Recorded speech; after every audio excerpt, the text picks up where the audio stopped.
പാമ്പൻ പാലത്തേക്ക് ഈടുകൊടുക്കും വലിമേ. അതെ, 185 കിലോമീറ്റർ ഇനി ധനുഷ്കോടിയിലേക്ക്. മധുരയിൽ നിന്നും നല്ല അടിപൊളി റോഡായതുകൊണ്ട് തന്നെ 80 കിലോമീറ്റർ സ്പീഡിൽ തന്നെ ഞങ്ങളുടെ ബൈക്ക് ഞങ്ങൾ വെച്ച് പിടിച്ചു. രാമേശ്വരം റോഡിൽ തന്നെ ഇടതുഭാഗത്തായിട്ട് അതിനോട് ചേർന്ന് തന്നെ ആര്യമ്മൻ ബീച്ച് എന്നിട്ടൊരു ബീച്ച്, ഏകദേശം 1.5 കിലോമീറ്ററേ മെയിൻ റോഡിൽ നിന്നുള്ളൂ. അത്യാവശ്യം നല്ലൊരു വ്യൂ ഉള്ളൊരു ബീച്ചാണ്. സമയമുള്ളവർക്ക് പോയി എക്സ്പ്ലോർ ചെയ്യാം.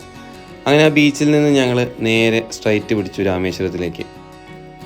ഇനിയാണ് നമ്മൾ നേരത്തെ പറഞ്ഞ പാമ്പൻ പാലം. കടലിന് നടുവിലൂടെ ഏകദേശം 2 കിലോമീറ്റർ അധികം ദൂരമാണ് ഈ ഒരു പാലത്തിനുള്ളത്. ഈ ഒരു കോൺക്രീറ്റ് പാലത്തിൻ്റെ തൊട്ടടുത്ത് തന്നെ ആയിട്ട് നമുക്ക് റെയിൽവേ ട്രാക്ക് പോകുന്നത്.